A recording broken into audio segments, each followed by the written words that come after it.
Hello all you hardcore boxing fans out there, how are you doing? It's Russell here from Poker's Corner, the voice of hardcore boxing. Before I introduce my next guest, I just want to say thank you to all them people that are now starting to share my videos on WhatsApp, because I've been looking at my analytics and you're listening to me. So thank you very much, and thank you for those who've been hitting the subscribe button and giving me a little bit of respect, because this is a tough job that I'm doing here, because it's groundbreaking what we're doing, because nobody's doing what we're doing. But first off, I want to give a big shout out to Eastwood Autos next door and Cosmetic Beach in Turkey. I'll be there in 5 weeks. And Tom from Applied Nutrition. Next best thing to amphetamine these. Been training on them, Rico, like a Trojan, like a Spartan. Are you a fighting man, though? No, I'm a fairy. I just talk about fighting. John Fury, come see me, because you won't see Mick, will you? John's doing his world tour of talking about his stories in boxing. I mean, his stories in what? About being an 8-4-1 poor journeyman? Prestigious career, right? He's talking motivational. He'll talk about mental health, I imagine. So he's covered all the boxers here. Can I just say, why is it we in this country, the UK, especially in the sport of boxing, we reward losers in boxing? I know it's an hard sport and all that, fair enough, but John Fury and Dave Allen never took the sport serious, did they? No. Well, they're not short of a few quid, and they're making careers out of boxing, pundits and other things, but how many belts have they got between them that they've won?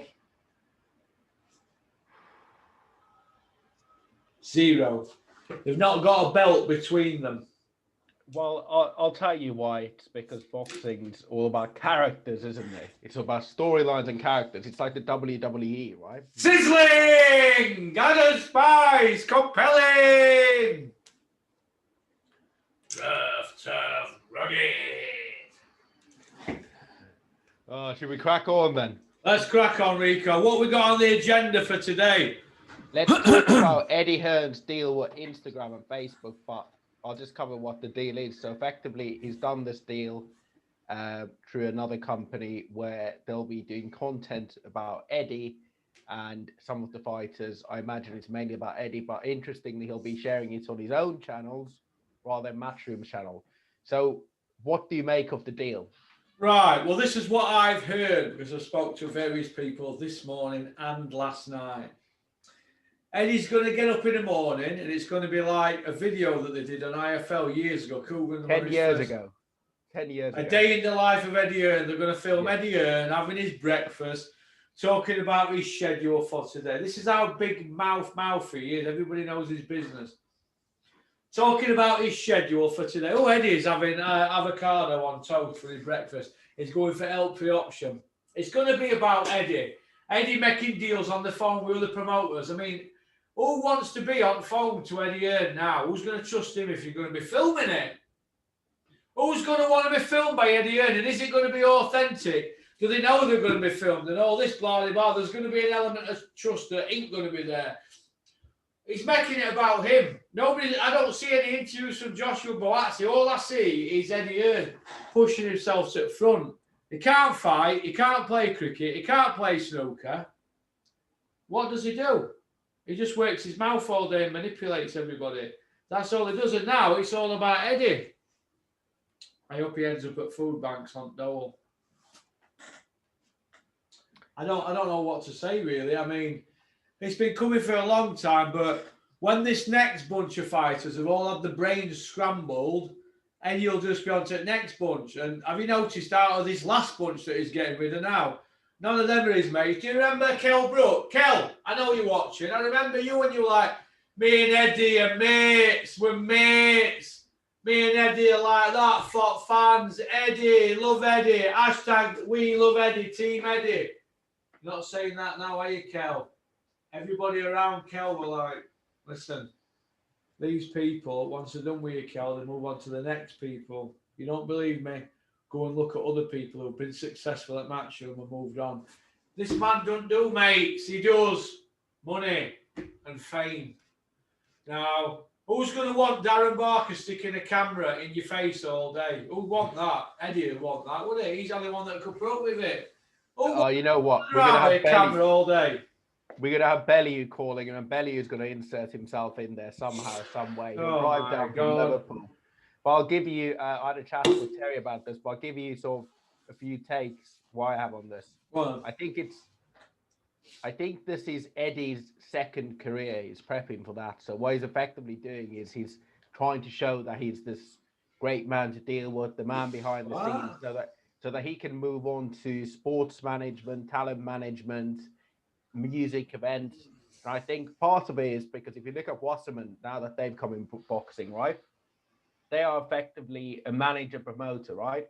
The promoter being Carlos Howland and the management team being Wasserman with Charlie Sims and others. So I think Eddie wants to actually be in a situation where he can own or he can get all the revenue of fighters. And part of doing that is by showing this other side. And I think it's going to expand beyond boxing. And it's going to be sports players. Like, I wouldn't be surprised if some of the footballers would be signing up to Matchroom management, which might launch in. Well, footballers? Yeah, well, look, they always come to the shows, right? You're an 18-year-old footballer. You're a youth prospect. You're seeing all this Matchroom content. Eddie invites you to these shows, gives you a bit of the high life. And then the next thing you know, you'll be flying in a private jet for him to watch a show in the US. And then he's signing with Matchroom management. And I think this is the second phase of Eddie's career. I think maybe in 5-6 years, his own thing might come to an end, or he just hands it to somebody else and he'll start managing athletes and entertainment stars. And part of that is actually showing that he's capable of doing stuff beyond boxing, that he's not just a boxing guy, he's a family man, you know. Family man, he's never at fucking home. Yeah, but look, that's the point of this show, right? We only see him through IFL. We don't ever see him doing anything else. So this show or this following him around will showcase the other side, which will help them attract stars beyond of boxing. Attract stars? How many stars has he built, Eddie, in the last 10 years? How many has he built from nothing? It's not about how many he's built. It's about how many people think that he can build stars. And one way of doing that is by showcasing his lifestyle and showcasing what a clever man he is and beyond boxing. I don't think that the content's probably not going to be targeted at boxing fans. It's going to be targeted to make him look good, isn't it? That's all it's about. He's milking it for his profile and as much money as he can, and he's going to get out of the game and go do something else. Look, the man's a narcissist. We know that, don't we? He's a narcissist. Makes it about him. I didn't see him giving Jose Burton any PR when he had him. But look, with Sky, right? Sky wouldn't probably agree to do this content because he's like, nobody's going to watch it. People can do it in IFL. Whereas with DAZN, he has a free reign where he can actually do what he wants, and part of it's promoting himself. I don't like him anyway. I hope he ends up on Noel. I'm not one of them people, Rico, that's going to say, oh, I hope DAZN do well and it's great for boxing if they do. Fuck DAZN. I hope they go bankrupt. I don't like them. That's how I feel. Team Sky Sports. Team Bean. Team Bean. Would have been, could have been, should have been, never been, make me, creepy bean, beanie. Or Rumpelstiltskin, we're on to you. And your laptop into the nearest police station. But you stole Team Sky. I'm Team Sky. No, I'm Team Sky because they might sack Johnny Nelson. If they get rid of Johnny Horsecock Nelson, what's he going to do? What's Johnny going to do? Is he going to be a trainer? He's doing the turmeric stuff, isn't he? He's on my Instagram selling turmeric. He's doing boxing apps with Spence Oliver, your favourite guy. Johnny's everywhere these days. I used to get, when I first had my gastric, I forgot the name of it, but Johnny was in business with that Liam King. And he used to drop diet way off at my house in Cunningsborough when I lived in Cunningsborough. And it was all right. And Johnny was involved in that. I don't know if he's still got that, but I'm sure he does. You know, he puts his name on everywhere. So they all wanted to be like Kerry Kayes, didn't they? But Kerry Kayes got in, milked it, and got out. When do you know what I mean? But they all wanted to be like him. But So Johnny's not all bad, to be honest, and he did give me a few direct messages saying, "Oh, just put 2 scoops in." I said, "It's not fucking working, this." He went, "How many scoops you putting in?" I went, "Oh, 3 or 4. And what else you putting into it?" It was full fat milk. He went, "No, it's 2 little scoops of water." I went, it was horrible. But look, Johnny's blagged it, anyway. He can't fucking fight for toffee, can he? He's got the heart of a fucking breadcrumb about that big. But he blagged it, hasn't he? You know what I mean? Mate, it's all about the graft, as Terry said. It's all about the graft. You know, he's in bed he wakes up every morning with Kirsty Gallagher after stirring Stan Collimore's porridge. So if that's what Johnny likes to do, that's what Johnny likes to do, doesn't he? You know what? I saw something funny on Instagram yesterday. Yeah. I saw Laura Woods promoting Anthony Fowler's CBD, and I just sent a message to a few lads and just said, you know what? Credit to Fowler. He's getting everybody to back his CBD stuff. When Fowler leaves boxing, he'll have a CBD empire, won't he? Yeah. Good luck to Anthony Fowler. Yeah, he knows what he's on with, doesn't he? But still one of my greatest nights in boxing when Fitzy bladdered him. Yeah, that was good. Back into some Matchroom news. The return of Fight Pass. So you used to be a member of Fight Pass. Yeah, I did. Yeah. My kid's man bought me a Fight Pass membership. We got a free Matchroom T-shirt. I've got it in here somewhere. I still burnt it. I think we had 2. You won't into it anymore, will you? You're too skinny these days. Yeah, it's too big for me. It's a 60-inch chest.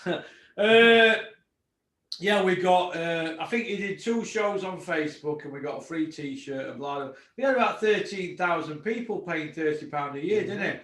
So 13,000 times 30 quid, that's, what's that, 400 and odd grand, is it? 300 and odd grand or something? You're the maths man, yeah. 390 grand, isn't it? So I'll give you what the Fight Pass membership, 30 quid a year, what gets you: priority ticket window, weekly newsletter, exclusive news and content, digital events and programs, invitation to up and coming fan events. I feel like because of the price point of the zone being so cheap, the way how Matchroom are trying to make more money for themselves is by milking fans in other ways. So Fight Pass. So now the tickets are back, they figured a good way of doing that is getting everybody to sign up to Fight Pass, and then when tickets sell out, and then they can say, well, you have to buy a Fight Pass membership. That's really what it was, the whole thing, that trying to get tickets for big events. So you pay for Fight Pass and you hope they work. Right, this Fight Pass thing, right? When it first came out, everybody said it was revolutionary because we can be guaranteed our Anthony Joshua ticket a day before they go on sale at StubHub, right? So, but what he were doing technically, we're lying to everybody because of, say, 20,000 Joshua tickets at the O2 or whatever. They were all sold anyway, weren't they? Just the majority of them are going to StubHub. They just wanted to get that extra 30 quid out of so many people. Now, if 13,000 people have joined Fight Pass, how many of them are buying Joshua tickets? Let's say 10,000, yeah? So already half of them are gone. And they do 1,000 of them comps, don't they? Or 500 comps. So it was just a case of rinsing. Say 10,000 people paying 30 quid a year. That's 300 grand, isn't it? 390, yeah. 390 with 30,000 people.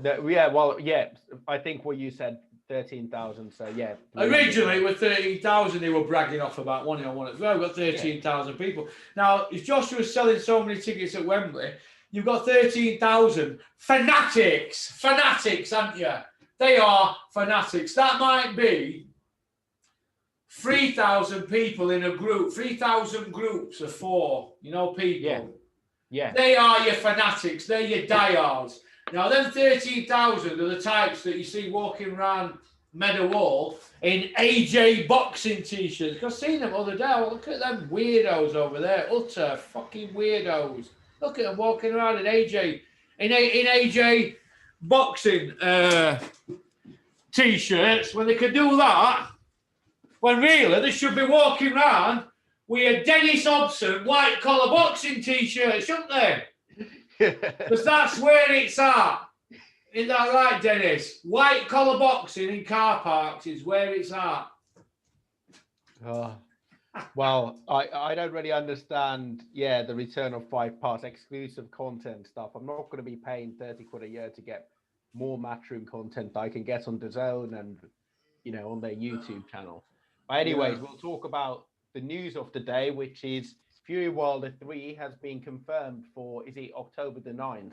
Well, they've had to pay lip service to fans after all this hoorah last few days. Yeah, do we believe it's going to happen? No, because that leaves them, 2.5 months till training camp. But Tyson Fury's got COVID. It takes some time coming back from that. Does he have COVID? Because he's been walking around Vegas and we've seen him take pictures over the last day with people. Right. Let me just say this, right? I'm going to say this. You're asking me, you probably don't answer. Once you tell a lie, you've got to tell another, right? He told a lie about the 7 million to charity. People asked him about it. They shut it down because they were sick of being asked.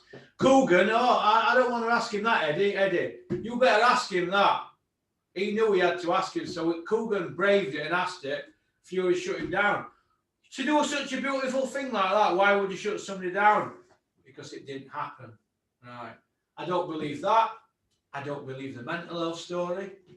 There's other things I don't believe that I'm not going to go into, and I don't believe COVID. Because how can I believe that when they're going to lie about 7 million quid? I know why they said that about the 7 million. I'm not going to that, but I don't believe that. Because once you tell me a lie, anything else you say is no good. Same in a court. It's same in a court of law, right? If you go to court and you've been done, got a criminal record, you say is no good. Anything you say is no good because you've got a criminal record. And that's the same with him. He ain't got a criminal record, but he's lied, haven't he? He passed for their own agendas. So what you say, it's no good. You don't wash with me. The diehards will believe it. Fury power! Fury power! He's the best! They'll believe it. Not me. Not Porky. I don't know about you, Rico. I don't know about these people watching it. The fanatics believe it. The same fanatics that send me leave me death threat messages on a daily basis. Emails, all the rest of it, whatever. I'm not going to go into it. They're the fanatics, right, that are saying John Fury will kill Mickey Fury. You don't understand the power John's got. None of them have seen him fight. It's like going to buy a car and not checking it for a test run. When you've handed money over and signed logbook, you go out onto the street and you go to turn it over, you pop bonnet, there's no fucking engine in it. You know what I mean? Or no cylinder head gasket or whatever. Nobody's seen him fight, but he's a roadman killer. When they have seen him fight, I put it on my channel. He got put to kip and sent to orbit. So it's rubbish. I don't believe it. Once you tell a lie, you've got to tell another. And I'll keep banging on about it, but I don't believe what they say about his old man. If fans want to believe it, fair enough. But if you've got COVID, what are you taking supercars for test runs for in Vegas? Strutting about with no fucking mask on. Come on. Stupid are people.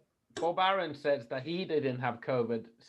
He had to shut his training facility. What I don't understand is, surely you know who in your team has COVID and you can do without them for a week or two. It's a lie, mate. Now he's apparently coming back to the UK. I don't know how you're going to come back to the UK if you've just had COVID, such a public thing. So yeah, it's all a bit nebulous. They've got comfortable, right? They've got comfortable in their own skin, pretending to be these people they're not, and they're just doing what they want and treating us all like mugs now. They just think they can turn it on and off when they want. Look, he found this out when he beat Vladimir, didn't he? What the media like, didn't he?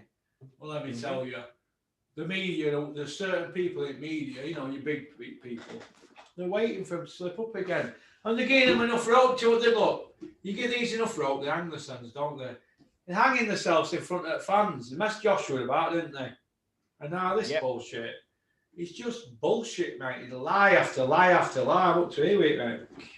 I think everybody's tired of Tyson Fury. Fucking bored to death, mate. Bored to death. And actually, if anything, people were critical about Wilder when he was silent and he was just not communicating. They did behind the scenes. They worked with the lawyers. They pulled the pants down from Eddie and Bob Arum, and they got the fight made. Wilder doesn't have to be there mouthing off and, you know, making up lies. And actually, I've got quite a lot of respect for Wilder, how he's handled his business. He hasn't been in front of the camera and he's just been focusing. He said he wants the rematch. He's been, you know, they got the rematch and Fury's now messing them about. If anything, this just helps Wilder. Somebody told me the other day, right, there's two things got to happen. Tyson Fury's got to fight Wilder, or he's got to pay him to fight, so he can pay Wilder off so he can fight Joshua. That's the contract he's locked in at. So whoever's doing his contracts, they're not doing a good job, are they? He's got to fight Wilder, all paying millions to get out of it. Yeah, and that comes from Tyson's money. But anyways, I'm not sure whether actually he can pay him off because the arbitration is he has to fight Wilder next. It's not a sanctioning body thing. He has to fight Wilder next. Maybe they can get around fighting Wilder somehow.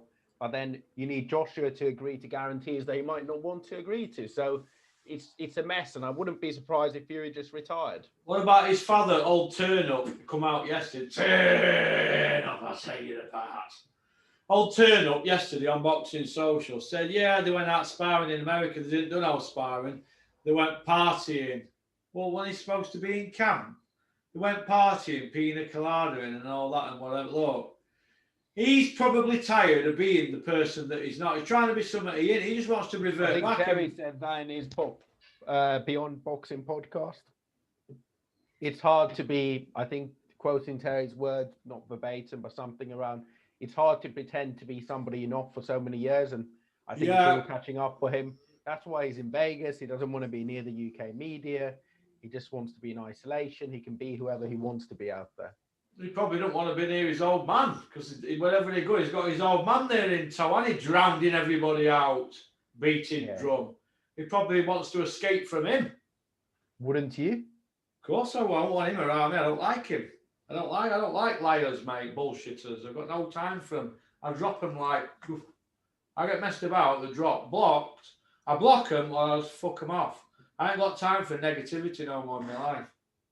It's amazing how Terry and I have lasted so long. Yeah, because we all have debates, don't we? We have proper debates, don't we? But you never lied to each other, though, have we? No.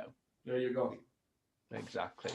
So talking about, somebody left a comment in our last video basically saying that I was lying about the fact that British boxers are going to the US in droves. So I've just had a quick think about the British boxers that have gone to US trainers and moved out there during this pandemic. We had Chris Eubank Jr., Roy Jones, we've got Beefy Smith, Callum Smith, Tyson Fury as well was a US trainer, right? Team Joshua has foreign influencers with Angel, Spanish, and I think Joby Clayton's American. You've got Buatsi who's gone over there. You've got Umar Sadiq. So I think there is a big trend of actually British boxers going to the US, partly driven by the pandemic because they haven't been able to spar or train properly here. So they've gone there. But we don't see many British coaches coaching American fighters or many American or even Eastern European fighters coming here. So I think what I said is absolutely true. British boxers are moving to the US in droves. And I think part of it is that people are tired of these trainers being sort of pegged to certain promoters. So if you want to train with this gym or spar with these guys, you have to be with this promoter. There's only a few. We've got Jersey Joe, Gallagher, a few others that are sort of in the middle that, you know, even guys like Shane McGuigan to the extent that work with different sides and, you know, work with various different promoters. Did a co-legal training out there? What's he in another country doing? Sort of in Dubai? Yeah, I think he was in Dubai during the pandemic. I'm not sure if he did anything. Because I've seen him on this video where he's going, pussy in a spliff, getting it all that, giving it all the big large. Oh, it's his rap career. Is he a rapper? I think he is. He's got his music video. But don't forget, he worked at McDonald's. Listen, it's a great story. There's no wrong with it. Listen, mate, if I were on Skid Row, and I'm not, but touch wood, if I were, and the only job with McDonald's, I would want to be at McDonald's near to where I'm from so everybody could see me. And if there were no job there and there were a job pushing a brush down my street, I'd push that brush down my street because it's a job, innit, mate? Exactly. You know what I mean? Exactly. I won't be bothered what people think. Gone are the days when I can't bother what people think. So good luck to Lawrence Okoli. I like him now. I didn't like him at first because I thought his style were horrible. Oh, yeah, what he did for Matty Askin fight, he should have been disqualified, and that other one before it, he just listen. He has stumped more arenas out than the original Stinkinator, Joseph Parker. They are the stinkers. Johnny Nelson's the man for stinking places, aren't he? Johnny Nelson's the only man I know that got smuggled out of an arena with a blanket on his head. The last person to be smuggled out of Sheffield with a blanket on his head was Peter Sutcliffe when he got arrested for trying to stove somebody in, or he was going to stove a prostitute in with an hammer, Yorkshire Ripper. He got caught in Sheffield. He was the last person in Sheffield to have a blanket on his head before Johnny Nelson with Carlos de Leon fight. So, Johnny, you are the original Stinkinator. Yeah. Coley, I like him now. So, Coley, you're all right. I'm going to be nice to you now. I like you. I think that's my topics. Do you have anything you want to discuss? Or anything? Yeah. I mentioned it other day, and I want to mention it again. Jose Burton, Dan Aziz, Lyndon Arthur, Anthony Yard. There's 4 there. A good round robin. Could throw Callum Johnson into the mix. You could throw Craig Richards into that, couldn't you? Yeah, you could do. I mean, I think Callum Johnson's probably a level above, but Jose Super Burton. 6, domestic Super 6. Don't need to be for any belts. Let's just have pride so the fans know. There's no sanctioning fees going to anybody. Let's just have 6 of them in a round robin over 18 months or something. Let's just get... We don't need belts. We don't need to be giving money to British Boxing Board of Control. We don't need to be giving money... Eh?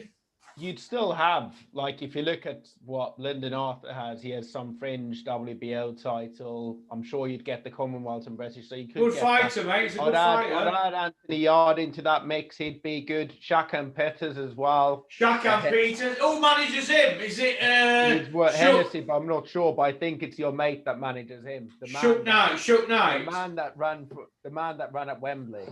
That's the name. What we're going to give him. Well, somebody says to me, Porky, he were breaking into Wembley, not breaking out. I said, look, you can't go saying that because then you're saying he broke the law. So we're saying he's escaping the fans because he's the model citizen, isn't he? Because he's not really a roadman gangster killer, is he? No, I mean, look. Hang on a minute. You stopped me fucking mid-flow. Roadman gangster killers. Roadman gangster... Adam, move! Roadman gangster killers don't get visas to America.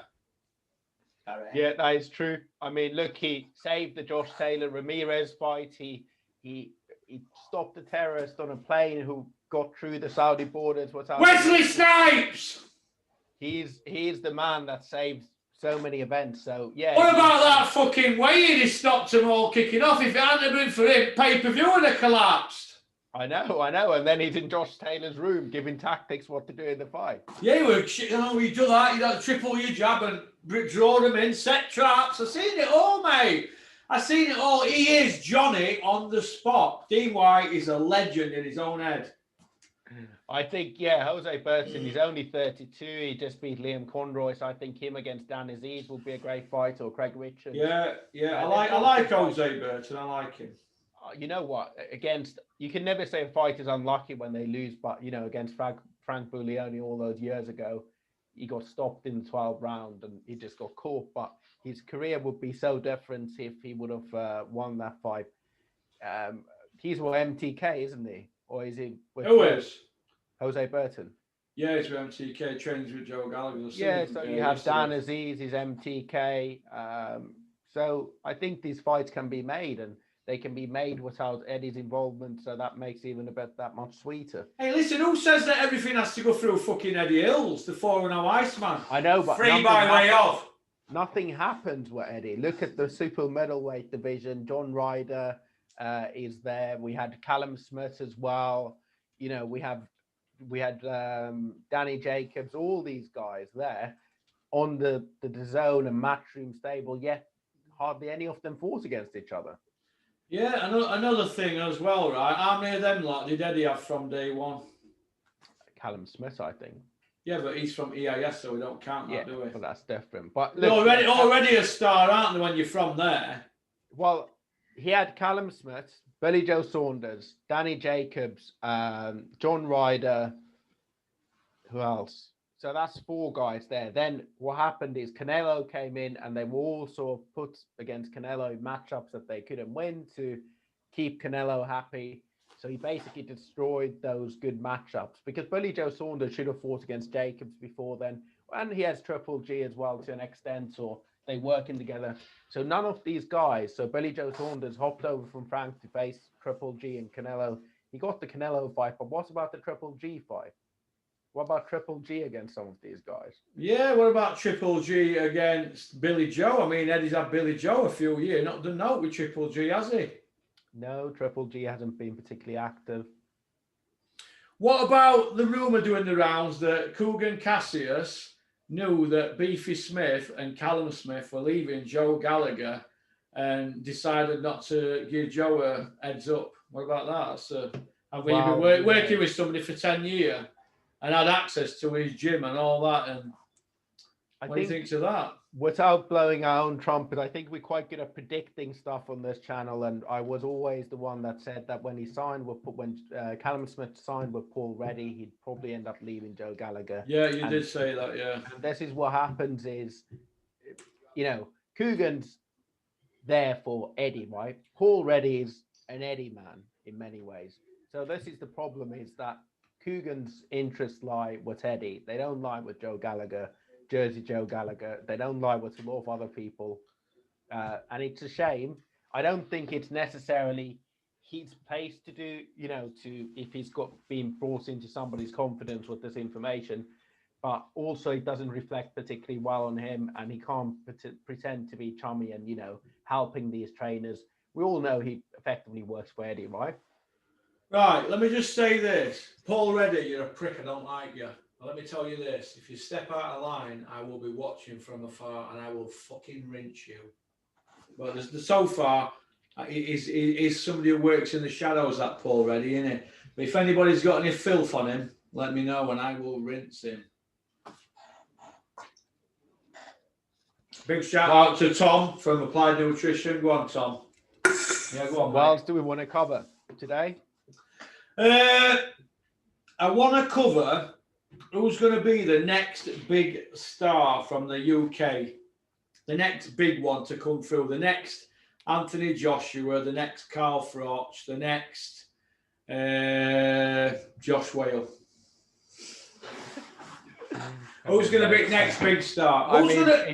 If we talk about stars, we need to always talk about Josh Taylor. Josh Taylor, we're talking about stars. Are we talking about stars in terms of public recognition or actual boxing talent? Because Josh Taylor, boxing talent. Josh Taylor's got the boxing talent. He ain't got everything else. He ain't got, has he? But he's got the talent. Right. Tyson Fury's got the talent and the stardom, hasn't he? Yeah. I think I genuinely think there's a couple of guys. So one is definitely Lawrence Okoli. If Lawrence Okoli can move up to heavyweight and win a title, and we have a British two-weight champion from cruiserweight to heavyweight, that would be impressive. And, he's a big guy, he's tall. I think he would be similar to a mold of Wilder. So he's one of the names. Then you probably have to look at the Olympians. I could say the next guy. So I did ages ago when I was chatting to you, I did something. Ben, isn't it? You like him, don't you? Yeah. Ben Whittaker's great.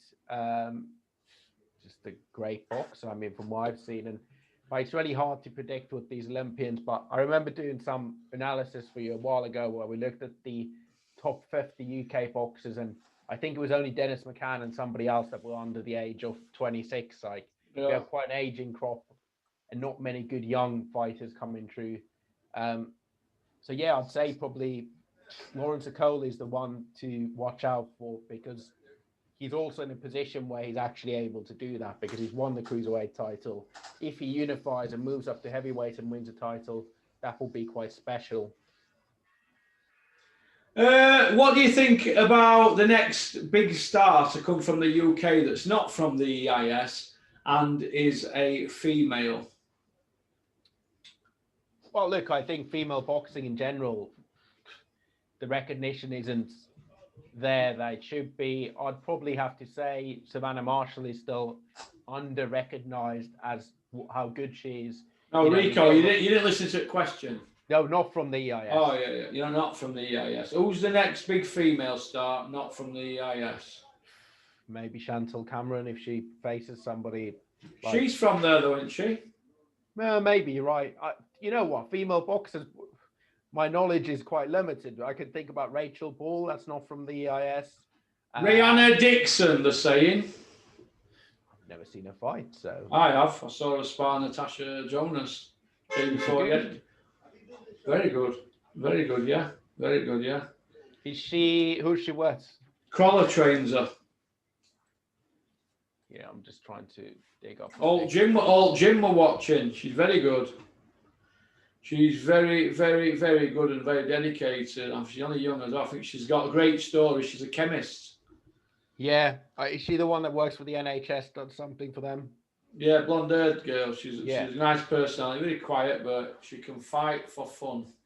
I think with female boxing, the reality is that you have to move up the weight divisions and win also winning one title like a Shannon Courtney, it means nothing, right? Not anybody, but anybody that's sponsored and can take full time and has some athletic ability can win one. But it's actually moving up the weight classes, and that's what defines you as a female great in boxing. I hope we have more. You look at someone like Natasha Jonas, she's got a few fights left in her. She's been a great inspiration. Someone like Nicola Adams, I think she sort of flopped, to be honest. Nicola Adams. Savannah Marshall, need a few big fights for her. And then, she'll become the best female boxer ever from the UK. Yeah, I see where you're coming from with that. And women's boxing does get a bit of a bad name, but Shannon Courtney and the girl that she fought for that world title, Bridges, they were ranked 8 and 9 in the world, weren't they? Yeah, that would. So how can they be the best in the world if they're ranked number 8 and number 9 and they're fighting for a vacant belt? That shows you the depth of women's boxing. So, and even when Savannah Marshall won a world title, it was just a stroll, wasn't it? Really, it was like a sparring session, wasn't it? I think there's a couple of things that go into it. So sanctioning fees are high, right? And a lot of the female events don't generate enough money to get the sanctioning fees paid. So you could have a number 4 in Mexico. The only way how it's going to make money is that some promoter backs them and they become a star beyond boxing. We haven't had our Ronda Rousey of female boxing yet. And I think once we have that sort of personality that's as popular as male boxers, then that's when it elevates the sport. And I mean, people can say what they want about Katie Taylor, but she by no ways is she a Ronda Rousey outside of Ireland. She's just not that well known. And also people don't care enough because she's had a few gimmies, right? I mean, she got an easy victory against Delphine Persoon, which she probably shouldn't have got. I think her and Natasha Jonas fight was extremely close. So yeah, I mean, Katie Taylor's probably the most well-known female boxer in the UK. But it's not, but she's not a star at the level of Joshua and others, despite Sky Sports hammering that narrative. Yeah, interesting, isn't it? Billy Joe Saunders, what next for him, and why hasn't he come out and done an interview?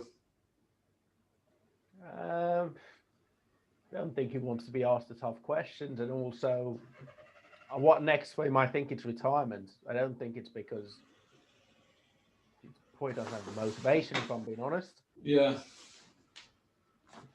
Yeah, I mean, does he beat Chris Eubank Jr. in his next fight? Yes or no? No. Does he beat John Ryder? No. Does he beat Danny Jacobs? No. I mean, it's all down to, it's not down to his ability. It's probably more down to whether he can get up motivated side and actually fight. Now he's reached the mountaintop. He got splattered against Canelo. Can he be bothered to fight for $1 million or $2 million against these guys and training the same way as these guys are looking at him as a name, aren't they? Yeah. He's stepping. Does Billy Joe Saunders want to be a gatekeeper? No, he doesn't have to be. He's just made Canelo money. There's no need for him to be a gatekeeper, is there? What do you think to Terry's assessment that Billy Joe Saunders and DeGale and Carl Froch in that mix. Terry thinks that DeGale beats Carl Froch. Do you agree? I'm a Froch fanboy, so no. You know what? My view of this is DeGale would start fast, win the first few rounds, 3-4 rounds. Then DeGale tires out later. The fight goes. You look at that Badou Jack fight, which Terry mentioned. DeGale got his teeth knocked in, and he was just clinging on until the end. I think Froch in his prime would do a better job than Badou Jack did and close the show in the 9th, 10th, or 11th round. That's the championship rounds. That's why people always dig Froch out, but I've seen him train, right? And I know what his mindset is. He knows he's not a Calzaghe DeGale. He's not the sort of style. He's a bone crunching fighter who comes forward and kind of thing. But so he has to be on his game. So you tick the boxes, don't you? He has a diary and he ticks everything. Fitness ticked every box, breaking records all the way through, beats of every camp. Tick. So he knows, right? I've got enough petrol in the tank now. We just have to have a game plan. Now, I noticed James DeGale's career used to sit on the ropes from round 5 onwards, didn't he? Could you imagine doing that against the Cobra? I also think what's underrated about the Cobra's career is this fact that he was always in a fight. Even you look at the Jermaine Taylor fight, he was always in the fight. And the other thing is, even if he's not winning the round, he puts such relentless mental pressure that you have to be on your game all the time. All the time. Even Andre Ward, if you could read out that article Andre Ward did in Ring Magazine, he had to be switched on for them last 4 or 5 rounds, didn't he? Because he was just coming all the time, wasn't he? Yeah, and Froch's game plan is not to really get you with one punch, but it's meant to grind you down. It's a bit like that Chavez against Meldrick Taylor fight, right? Where Meldrick Taylor's doing, that's what would happen if Froch and DeGale force against each other. Where Meldrick Taylor's doing the flashy stuff, beating Chavez, but actually Chavez is just catching him with shots, grinding him down, and in the end, bang. You could see it draining out. You could see it was stopped early, but you could see it draining out of Meldrick Taylor, and I could see it draining out of Ward. But he ran out of rounds, Carl, didn't he? Well, he did, but let's remember Ward had one arm in that fight as well. Yeah, fuck off, Rico. Prick. Hey, I'm a Ward fan as well. Fuck off. Is that what Ward's putting about? Because it was a close fight on cards. Fuck off. I never believed that. He wouldn't have took that fight if he had one arm. Fuck. Get the fuck out of here. Jesus. You're easy to wind up, aren't you? Listen, mate. Have you saw that Mikhail Kessler fight? Listen, let me tell you this, right? You know, let me tell you a little story here. Mikhail Kessler, right? I saw the statistics for his appeal, Callus Howland.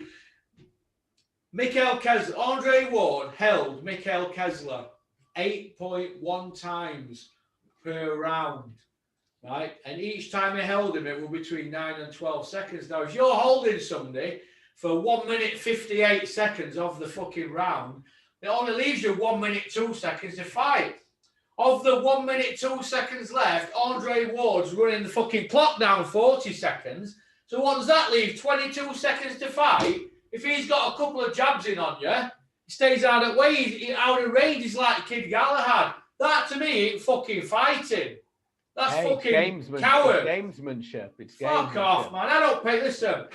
When I go out with my mates and we're going back to mine, we don't all say, okay, we're all going back to yours for a sniff. I go, yeah, let's go back to mine and get off our heads. They don't say, yeah, let's put that Andre Ward collection on. No, they say, oh, let's put Froch Kessler on, Froch fucking Pascal, Ward Gatti, let's put them fights on. Mickey Hatton, Costa Zoo. I go, yeah, let's do that, let's get off our heads. We don't say, let's put fucking Andre Ward on. You know what I mean? Talking, put a glass eye to sleep, that cunt. So, are we of the opinion that Froch runs over DeGale? I think he does, yes. Right, Terry, fuck you. Right, what else I wanted to talk about? I'd say one thing about this. Yeah. I think Kessler was such a good fighter, and I was a massive fan of Kessler because Kessler did technically everything right, and he came to fight. I reckon now the only super middleweight that could come close to Kessler of these current fighters is Mikhail Kessler is the only one that could. That's sort of the only one that could come close to Canelo, and Kessler's head and shoulders above the other super middleweight. So Saunders, Jacob, Benavidez, Plants, and others. Kessler was a very underrated technician. What would Kessler have done to Billy Joe Saunders? I think Kessler's technically as good as Billy Joe Saunders. I think Kessler hits harder and Kessler would have worn him down. Kessler was a big 168 fighter. That's why when he was going to do his comeback sort of after 2 years, he was going to come to 175. Is the glass half full for Billy Joe for you? Yes. And it is for me. And it's down to him, and it's down to a few things. What he's done outside of the ring, he's been a disgrace. Yeah. 2, he also, in his prime, when we were all saying this guy's great, when he beat Lemieux, we never saw him fight against anyone half decent for years, and then he faced against Canelo, and then he sort of got done, right? And also, when he was sort of coming up, when he was cutting corners, whether that was the Chris Eubank Jr. fight, I'd say that Chris Eubank Jr. has actually had a better career than Billy Joe Saunders. Would you? Yeah. Probably earned more money or just as much money. It's not even about money. Not even about money. If you look at some of the wins, he has like Kobarov, he's got DeGale. Those are decent wins, right? Yeah. He's only lost to Groves and Billy Joe Saunders in a very tight fight, but he's actually headline shows. He's had a good career. All things considering, if we're looking with those two fought, you would have said actually this guy goes on to much further, Billy Joe Saunders. But now when you look at it objectively, Chris Eubank Jr. has had a better overall career, and he's still got more to come. I'm sure he'll have a few more big nights. Yeah. I was there at the DeGale fight, and it was sold out at the O2, and it was sold out because of Chris Eubank Jr., not because of James DeGale. Yeah, and Chris Eubank Jr. beat James DeGale, beat Arthur Abraham. Yeah, and he battered James DeGale. He battered him. Ronaldo Quinlan. Yeah. Well, Quinlan is what Quinlan is, but still, Yeah. Let's just say you're a single man and you've got a choice to go on a date. Natasha Jonas or Anna Woolhouse. Oh, you know the answer to that. What's the point? Yeah, Jonas. Rachel Ball or Shannon Courtney on your date? You know, I once met Shannon Courtney. She's got big hands, so maybe. Shannon Courtney's got big bare hands. Massive hands, yeah. Jeez, I don't want to slap her further, and I'll swear. But Shannon, I'm a fan. I'm a big fan of yours now. I don't want them round my neck. Could you imagine going with somebody big hands and they grab onto your doodah and you're like, look at the size of your hands. Okay then. I think that's about it really. We've covered a fair old bit today. Shout out to all the members. Shout out to everybody that's subscribed. Shout out to all them people on members area. Shout out to Hardcore Kent. Had a bit of box rec for his breakfast. Shout out to Beyond Boxing Podcast by Terry. And shout out to a good US Boxing Podcast, The Last Round. Good guys. Mike Shepherd's from your neck of the wood, from Yorkshire, and he does it with another guy from California. There's some great guests always. Proper boxing people, cup men, trainers, all fighters. So good thing there. Big shout out to Dennis Hobson. White collar boxing. How many have you sold so far? I've given loads away. I've given 10 away. Posted them this morning. Big shout out to Joe. Waitrose Joe. No, he's Jersey Joe. Jersey Joe Gallagher. That's his name. It's Kent loves him. I got Kent some of them sent to his house. He loves Joe. Don't you, Kent? So we are Joe fans these days. Joe's a good man. Joe Gallagher stood up to establishment, didn't he, a few months ago and went up in my ass. Well, about a year ago. Big shout out to Jose Burton. I like him. He doesn't seem to. He's just, Jose Burton. Everybody was saying he were world ranked. We're going to go all the way and all that. One punch against Buglioni in a fight that he won every second of. He got caught late on. Just turned his life upside down, and that's what boxing can do, can't it? It can do it for the best or for the worst, can't it, in your career? Yeah, and look, Joe's obviously on the comeback trail from Callum Johnson, and I believe that Callum Johnson will win a world title. Yeah, I believe he beats Joe Smith. Yeah, he definitely beats Joe Smith. I mean, I'm not sure if Joe Smith's still even a full-time boxer, or is he still doing his construction stuff? Yeah, Big shout out to Marcus Morrison. I like him. He's a nice kid. And $1 Million Crawler, he's all right as well. He's a nice kid. $1 Million. Is $1 Million Crawler a Porky fan? I wouldn't imagine he is. Yeah, his Audi beats my Merc. I had a good look at his Audi. I thought, yeah, that'll beat mine. Not by much though, but same colour. But yeah, I like his car. Oh, but, $1 Million Crawler has a very nice manner about him. Yeah, he has. Martin's done from New Age Boxing. He's done a few things with $1 Million. Got a bit of class, Crawler. Marcus Morrison. Hey, listen, let me tell you this.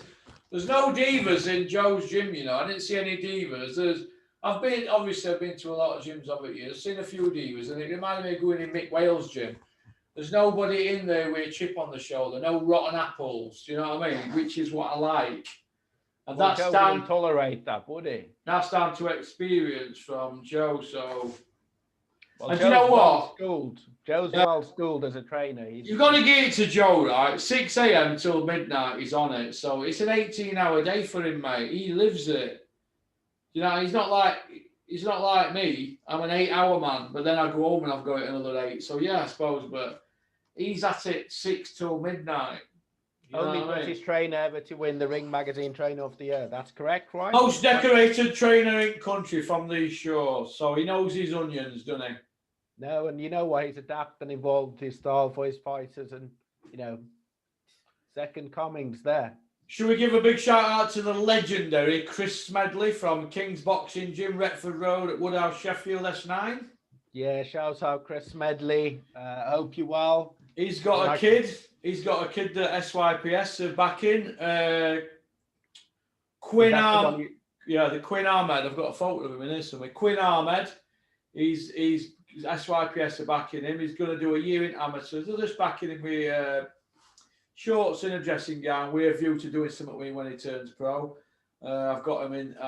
They've got him at Edgar and growing stuff and all that kind of thing, bits and bobs. But they're going to back him from day one of his first amateur fight. He's only 17 and he's just sparred that Billy Buckley in Leeds, who's a 9-0, I think, professional. He just sparred him, more than held his own. So he's going to be one for the future. There's a few sniffing around him, but I hope Chris stands firm. Chris is one of the best amateur trainers in the country. Just because you don't kiss arse, don't mean to say you don't know his job, does it? All right, no. There's too many arse kissers in boxing, isn't there, Dave Caldwell?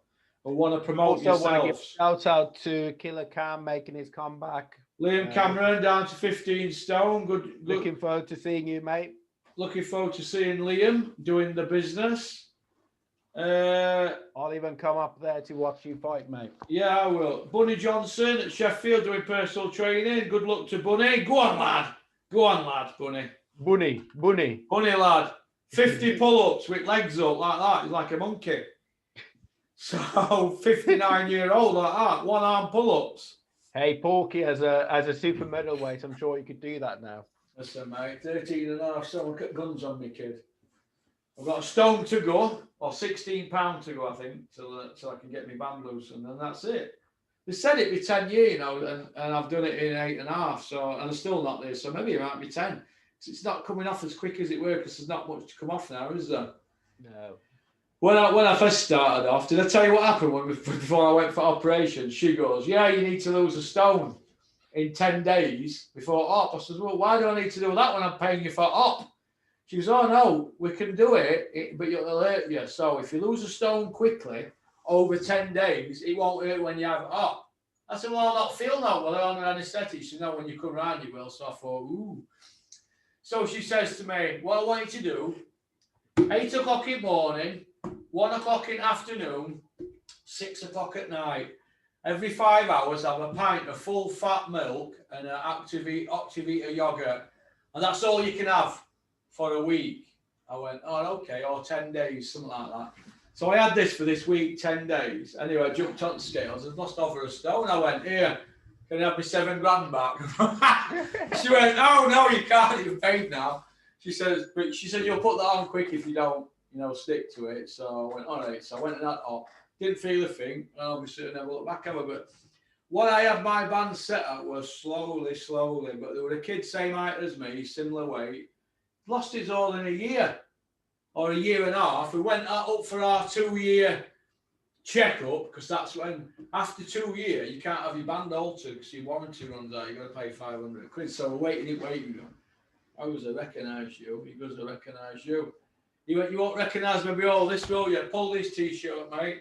He had another person hanging off him. Whereas me, I've got no hanging off me, kid. So there's no shortcuts, even in dieting. But yeah, it's been a long decade, hasn't it, nearly? He has. You've done well, mate. And on that note... I don't think Teeth done that. On that note, we'll end. On that note, we'll end. And have a great weekend, Rico. I've got this video to get up now, and Kent. There's part 2 Mickey Field. There's Joe Gallagher one. There's a weapon one. Another weapon. Just done another weapon one this morning. Oh, I can't help this then, can I? We are smashing it. So peace out. Keep on trying. Like and subscribe. All right. Don't forget to like and subscribe. See you, Rico. Get some lunch. Cheers. Bye. Peace out. That was Rico. Founder of Porky's Corner with me. That's about it. So we'll get these up now, and then we'll stick a few inserts in on Weapon at Week. It's not hard it's not hard really, is it, to see who I'm going to pick for Weapon at Week this week. It would probably one of the easiest ones. But okie dokie. Peace out, and thank you for sharing this video on your WhatsApp. And all of you who haven't subscribed, press that subscribe button now. Show me a bit of respect.